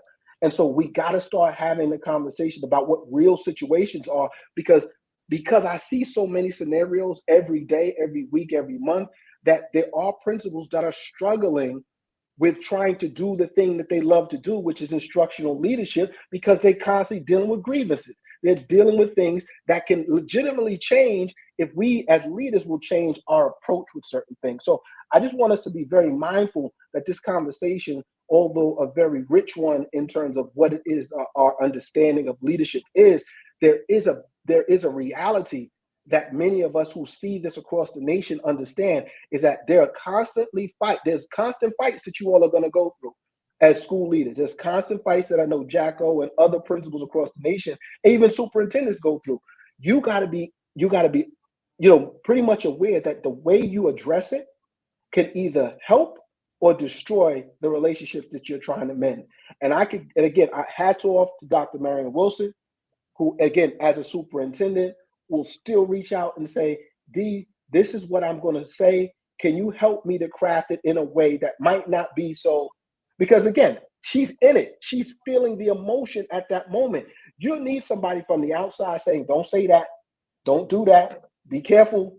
Because now it becomes a greater problem down the road. So I do think that it's important, what we're hearing both Aneesha and Principal Kafele saying, but I do understand that there's a reality of watching people struggle every day. People get sick every day. People who decide, I don't want to be a principal anymore every day because of the relationships that have not yet been formed because they think that it's going to happen organically. Forming relationships is intentional, and you got to do just as much of a job of helping people to become better people as you do helping them become better teachers. And what I would build on that is, one, you have to show up in your authentic self. And I think of 2 jobs that helped me as a leader. My first job was as a florist, and I had to learn how to use my hands to create. And they were for funerals, they were for Valentine's Day. The thing is that the work that I put into something is going to impact someone else's life. Right. I loved working at Macy's in the executive office. We would have customers come cursing me out. But when I gave them a 30% coupon to work any place in the store, even fine china, they left feeling like $1 million. And all they wanted was a coupon. And so when I think about my leadership, it changed significantly. When I received a phone call from one of my teacher's husband to inform me that his wife had passed away. And then I had to communicate to my entire staff that one of our members had passed away. I believe we have to love the people.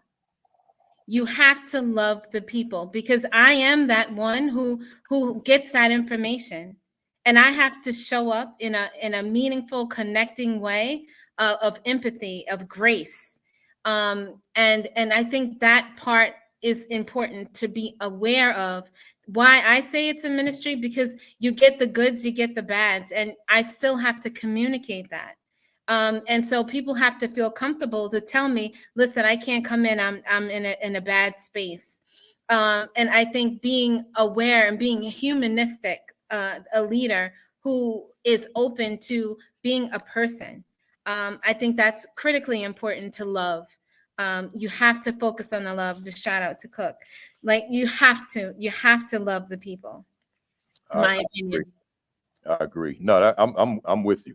You just happen to call that phase of the leadership ministry, and I happen to just call it an art in terms of communication. But we talking about the same thing. We on the same page. We really are. It's just a matter of what the language is. Because I always call the work being on this platform right now with the 2 of you. This is ministry.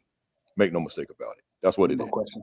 Right. Mm-hmm. So but in terms of that little like here's ministry for me.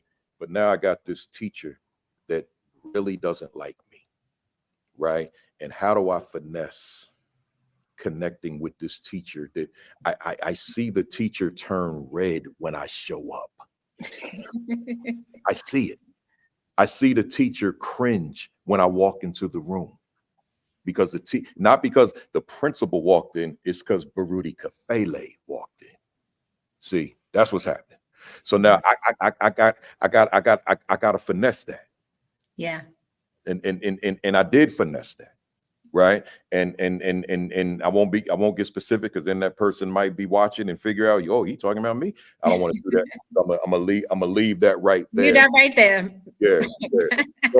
So here we go. And it's 12:50. I got a few more minutes, y'all. Let me go to number 5 with what you gave me. Give me a short answer, Doc, so I can get Principal Jacko in one more too. Through the strategic initiatives and advocacy, my leadership collaborates with school and community leaders, forging pathways to historic levels of empowerment and opportunity. And for Black students, which I couldn't fit, it looks like I could fit it, but StreamYard only gives you a certain number of characters. So my question to just tie into it, particularly, tell us what you mean by tell us what you mean by strategic initiatives in advocacy. What does that look like? Yeah, so I'll talk real quick about, I was down in Camden a couple of months back and got a chance to visit a few schools, and then afterwards got a chance to spend some time with the mayor in Camden. And one of the questions I asked him is like, give me the layout of your meetings about the community and who's at the table with you. And he gave me a list of people. And I asked him, I said, is there a reason why there aren't any principals at the table? Right? I said, the greatest level of intel about what's happening in the community, believe it or not, there aren't only the police officers, and not only the other elected officials, but the principal who deals with the child and the parent who comes into our school every day. And so the initiative that I proposed to him that he thought was brilliant was stop having meetings about the community and community improvement and not include school leaders at the table. Yeah. That has to be a big part of that. And that's the same conversation I had with a group in Ohio. And so then I flip in and say the same thing to a principal. If you're having meetings in your building and you're not inviting the elected officials from that community and from that area to be a part of it, it doesn't always have to be a formalized meeting. You could just simply say, I'm having a cabinet meeting with my assistant principal and my other folks in here. Could you pop by in one of our meetings? So I was saying that to say that the conversation around community and educational leadership actually should go hand in hand, that nobody should have a conversation about us without us, right? If we're talking about a community, you can't have a conversation about the community and not include the school leader. And if you're the school leader having conversation, not including the elected officials, that also too is a no-no. So I just think that when I say initiative, those are the kind of conversations that I'm having with principals as well as elected officials such as mayors across the nation at this point. That makes a whole lot of sense. It really warrants some further discussion, but I just want to make sure I get Principal back in here one more time, Principal Jacko. So let me get this last one. This is another one I really liked. Advocates, social activists, advocating for and implementing policies that dismantle systemic barriers in education, ensuring that Black students receive fair and unbiased treatment. Talk to us about that, and with a particular emphasis on dismantling systemic barriers. Oh, that's my favorite. We are called to making sure that we are teaching our students how important their voice is in this space. And so making sure, shout out to Dr. Bonds, my superintendent, she makes sure that every school has a student council.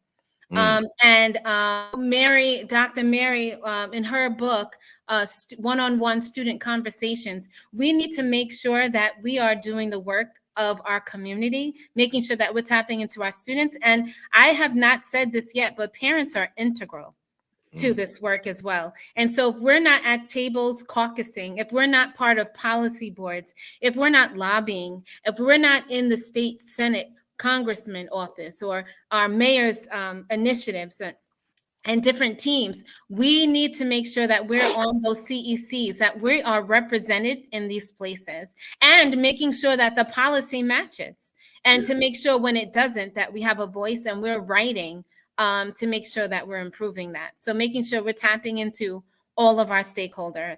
And that's the work I do primarily with organizations like, Delta Sigma Theta Sorority Incorporated. That's our work of social action, and making sure that when we show up, that we're making sure that we are putting the just right stand in our community. Good stuff. Good stuff. Look here, y'all. Normally I would keep going, but y'all know I got to do a keynote, right? So what I want to do is go to our BAM impact questions. That's our rapid fire. We didn't talk about this off camera, but it's just one sentence max or one word answer. I'm gonna split them up into 10 and 10, and then we do the last one, number 21. I'll give it to both of you. If you find in your sentence you're starting to insert commas, then that means it's going too long. I'm gonna say that means it's time to move on to the next question, right? So here we go. Start off with Principal Jacko. Is education on the right path for underserved children? Yes. Can true equity occur in America's schools for Black, brown, and other underserved students? Yes. Does Principal Aneesha Jacko's work contribute to the progress we desperately need? Absolutely. If you could do a reset on your life, would your line of work be different or the same? The same. Why do you continue to do this work? It's a privilege. What fires you up within the work that you do? I have air in my lungs. And what's that thing you absolutely love about the work you do? Change. What do you dislike about the work you do? Money. What has been your greatest victory in this work to date? My kindergarten student, Timothy Burnett, left me in kindergarten. I told him he was going to kindergarten, and he's a guidance counselor 30 blocks away from me. Oh, 23 wow. years later. That's huge. Yeah. What was your greatest mistake in this work? Not finishing my doctorate early. Dr. McKesey, what has been your greatest challenge in your work? Sacrificing family. Are you proud of your first year as an assistant principal? Absolutely, yes. Are you proud of your first year as a principal? Absolutely, yes. Who inspires you in the work that you do? Dr. Lorraine Monroe, Jeffrey Camden, Principal Kafele, Dr. Marcus Jackson. Oh man, I'm honored. I'm honored. What are you reading right now? It could be a book, but it could be a blog, an article, a tweet, anything. You know, this morning I was actually looking again at the 10 Daily Essentials for Principals by our brother Marcus Jackson. I was looking at that. And we're going to promote his book at the end too, that new one he got. What book would you recommend for our viewers this afternoon? Audacity to Speak, all of your books, and Focus on the Love by Principal Akbar Cook. There you go. There you go. And that Audacity to Speak is Principal Jacko. What do you want to accomplish that you haven't accomplished yet? Wow, that's a good one there. I guess hit the speaking circuit. Wow. I hear that. Are you satisfied with where you are professionally right now? No. What could you say to a viewer out there who continues to face closed doors? Kick them down yourself, or better yet, build a whole new platform for yourself, like I did. What could you say to a viewer out there who's lost their fire? Go on vacation and go ahead and try to rekindle that fire once again. And finally, if Dr. Dennis McKesey was a word in a dictionary, what would be your definition? Resilient. And Principal Aneesha Jacko, if Principal Aneesha, if Aneesha Jacko was a word in a dictionary, what would be your definition? Efficacious. Ooh, that's a new one. Good stuff. Good stuff. Hey, y'all, if you appreciated today, if you benefited, if it added value, if it resonated, many of you started, but those of you who didn't, give us your favorite emoji. That is the way, or emojis. That is the way we applaud our guests every Saturday morning for the past 200 weeks, every Saturday, I should say. Give us that emoji that lets us know that this was not a waste of your time, that you got something from it. If you tuned in late, then make sure you go back later on and check it out, because this was dynamite. This was good. Yeah. I don't bring my big Louisville Slugger, my emoji. I bring my little joint. Hit it out the park. Grand slam. Bases loaded. Bases loaded. Let's go. 4 runs in every time you came up. So, man, this was a powerful session, and I appreciate you immensely. Hey, y'all, Marcus Jackson has a new book, Dr. Marcus Jackson. I don't know if he's still on. I don't have the title in front of me. I don't want to mess it up, but just go to Amazon and put in Marcus Jackson. I wrote an endorsement for the book. I think it's on the back cover or somewhere in there. And then Kimberly Wilson Daniel also has a new book, which I wrote an endorsement for. You can get them both on Amazon. I will be bringing them both on to do cameos. I don't have any openings in my schedule until it's called Essential Systems for School Success. Mine comes tonight at 10 p.m. Oh, your new ones your copy of Marcus. Yeah, okay. Yes, it's an integrative organizational framework. There you go. Let's go. He'll be on here soon to do a quick cameo, and we'll talk more about it at that time. Hey, for the two of you, Dr. McKesey, how can folks get in touch with you to bring them to your school? Oh, I see you there, Marcus Jackson. So we got you. How can they contact you, bring you in? Yeah, go to the website, the official Off School Grounds. Go there. Find us on Instagram. Find us on Facebook. And Principal Kafele. Don't forget, we gotta mention on March 22nd and 23rd, the OSG Transformational Leadership Conference at Columbia University is going down March 22nd and 23rd of this year. A lot of the same people that you've seen in this chat and many of the folks that you've seen on Kafele's shows, Principal Kafele's sessions are also going to be in attendance. So please, Mark Merrill is dropping all the information in the chat. So look forward to seeing everybody March 22nd and 23rd at the OSG Transformational Leadership Conference. Yeah, we should have done that one early. I forgot. But we got a lot of people. Most of the people see the video, not the live. So a lot of people will see that over the weekend and get going into next week. Principal Jacko, how do we reach you? You can find me on IG, Principal Jacko, and we have a website, audacitytospeak.com. Let me put your spelling up there so they see it. Jacko. Give us that one more time. Principal Jacko. All right, so just put it in like that, folks. Let me put Mark back up here. Yeah. So other than that, I just want to say to you all myself, thank you. I appreciate you immensely. This was dynamite. This was a great conversation.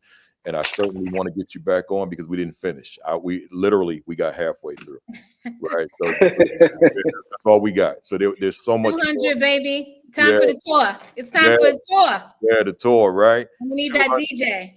200. We're going to get you on the 1 and 2s. Yeah. Let me close this out. Y'all stay there until I go off here. Gotcha. Hey, folks. Hey, to the fam out there, I'm getting ready to run and do this keynote. I don't know what I'm gonna talk about, but the spirit gonna hit me the right way when I get up on that platform. And it's a Black History theme, so that's I don't need to be really prepared for that. I just go on up there, and I am prepared. So I'm getting ready to run. But look, before you run, join me next week. Oh, they screaming out there. Join me next week for week 201. I got East Orange, New Jersey, more flavor. I had the brothers last week. Now I got the sisters. I got Principal Tamika Hunt, Dr. Crystal Davis, and Dr. Evie Joseph. That's East Orange flavor. One of them is not in East Orange anymore, but once you work there for once, you East Orange for life.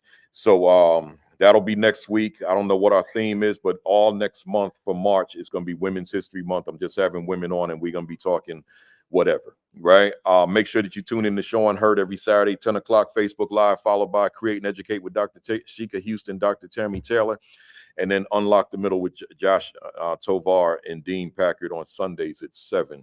School Leadership Institute with me, July 9 and 10. Make sure that you register at principalkafele.com and join me in Houston, July 9 and 10. All my books, go to Amazon or ascd.org, particularly the Assistant Principal 50, Assistant Principal Identity, and Principal 50, and Aspiring Principal 50. Subscribe to the AP and New Principals Academy YouTube channel. Hit the subscribe button. Make sure that you check out those videos for professional speaking for those of you who aspire to take your speaking game to another level, or you want to start the process. And then the midweek fire YouTube shorts every Wednesday. There's so much more, but I'm getting ready to get on out of here. So make sure that you take care of your diet, your exercise, and your disease precautions. I used to say COVID precautions. Now we'll just say disease, viruses, all that stuff that's out there. And I'm gonna be transparent. I haven't been good with the exercise this week because I've been on airplanes all week. It's been a rough week, but I'll be in that gym extra time tomorrow morning because I'll be back home in Jersey City. So other than that, folks, you have a great week. Have an extraordinary week. Have your best week yet. Peace. Peace. Thumbs up, cock that fist back. 1, 2, 3. Bam. I didn't even say that loud like I normally do, right? I see y'all next week, man. Y'all make sure that you have a great week, a productive week. And I can't wait to get back to this next week for number 201. See you then.